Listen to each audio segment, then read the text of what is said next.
grown weary of the endless wait. The fate of this land is of no interest to me anymore. However, you humans managed to meet the expectations of the heavenly principles. For that result, you deserve praise. Mavuika, as the price for using my power, I shall now bear witness to your death. And with you, the war that your nation has waged for more than 1,000 years shall meet its end. Mavuika! You got here sooner than I expected. What are you doing? Closing the final chapter on the plan that has consumed Natlan for 500... No. For the entirety of our history. We've eradicated the Abyss from Natlan, but its power remains in worlds beyond Teyvat. Tremendous and unyielding.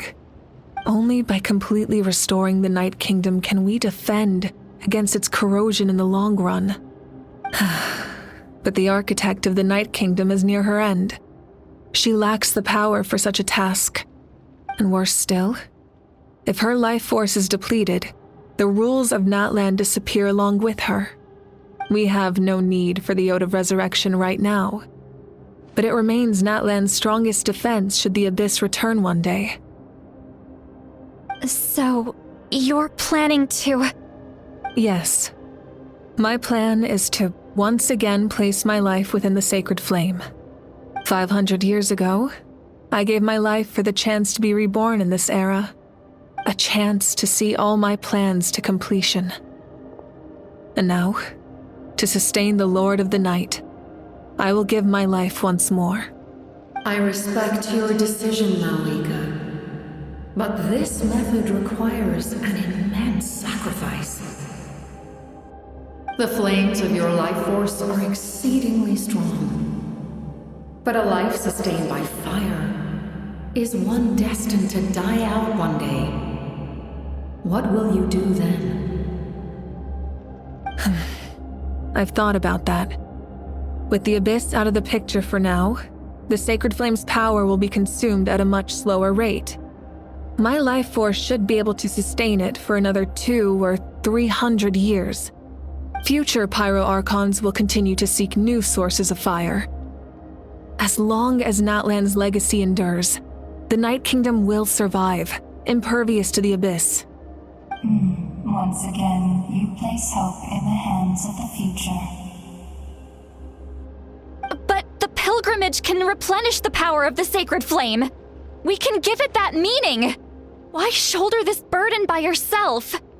Because I want the pilgrimage to change. The pilgrimage was an essential part of our struggle against the Abyss. A grand competition full of promise and glory.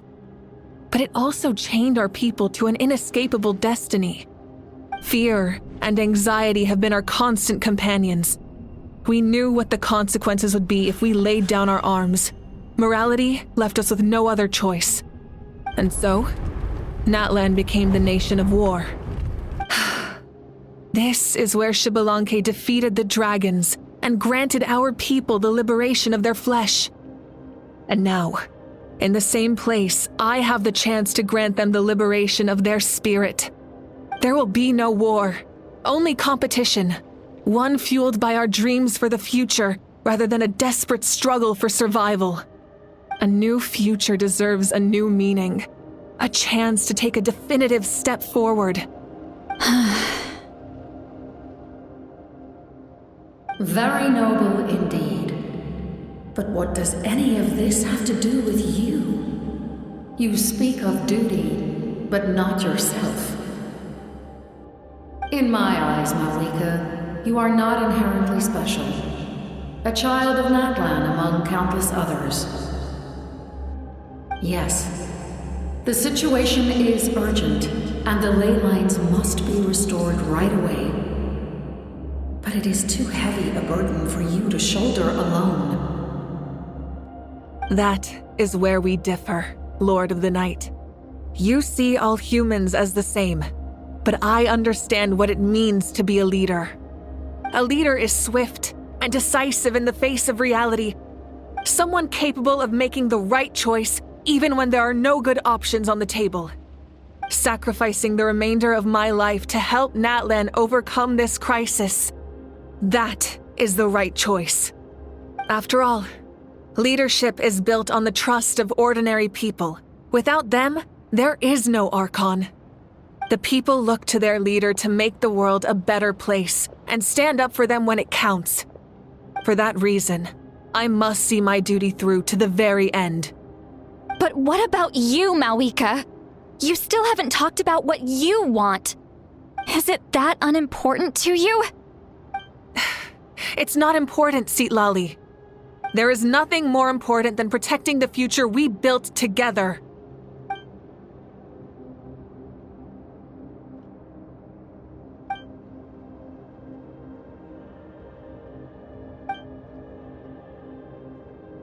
I shall accept Mavuika's sacrifice for the Lord of the Night as her death, and I will bear witness to the very end.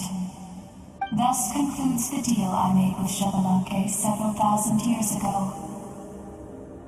Lord of the Night, you may now begin.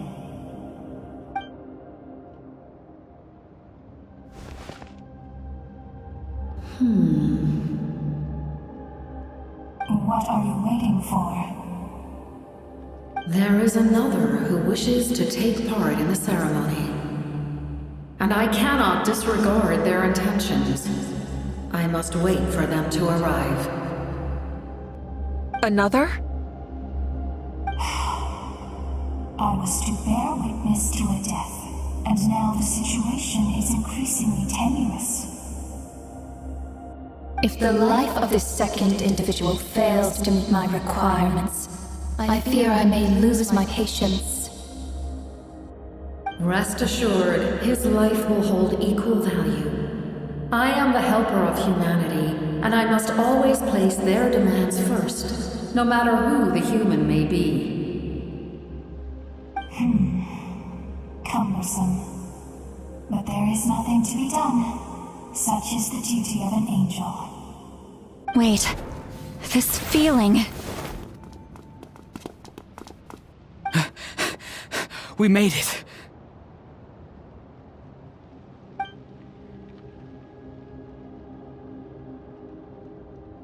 Thank you for showing me the way. The captain? The other individual you mentioned.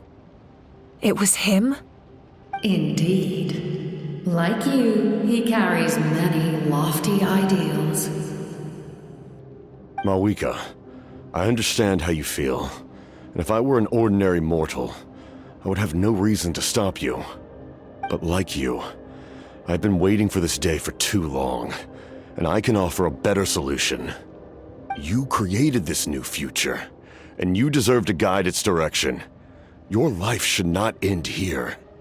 But death is the end I have been trying to reach all along. I have come this far to use my death to open the gates of the ley lines to my people. Your people? That's right. They have been with me for the past 500 years. But how? Carrying that many souls within you? There's no way you could keep your consciousness intact. Besides, you weren't affected by the source mechanism like I was. Do you still remember the voice that you heard? It came from my heart. With the help of technology from Conria, my heart was modified to convert memories and souls from the ley lines into knowledge. As a result, I became extremely sensitive to souls and developed the ability to sense their presence, much like yourself. After encountering countless lost souls during the disaster 500 years ago, I forsook the capacity for knowledge granted by the modification and used my heart as a vessel instead. The lives of my comrades, as well as many Natlanese, have been stored here ever since. And you want to send them home? Yes. The ley lines will not accept them. But by merging my existence with the Lord of the Night, I can become master of the ley lines and change the rules entirely. He expressed this to me, and I agreed. The captain envisions a kinder and fairer set of rules for humanity. In addition, he aims to challenge the authority of the ruler of death. In a word, his goal is revenge. Revenge? After all, it's because of her that I bear the curse of immortality, the curse of absolute life. I now understand that which you seek. Then, bear witness to my resolve and hatred. The people of Conria committed grave sins. And for that, we were cursed to suffer endless physical torment. Cursed to witness the demise of everything we held dear. But most of us were innocent. Most of us knew nothing of the Five Sinners' exploitation of abyssal power. Myself included. If I sacrifice my life for the Lord of the Night, you get the death you desire. But at the same time, the curse of immortality would negate the very death you seek. Left unresolved, that paradox could uproot the natural order of this world. Even you, great ruler of death, lack the capacity to bear the consequences of that outcome. Your curse is now the tool with which I will overturn the oppression of the gods. This is my challenge to you. Forsake one of your rules. The choice is yours.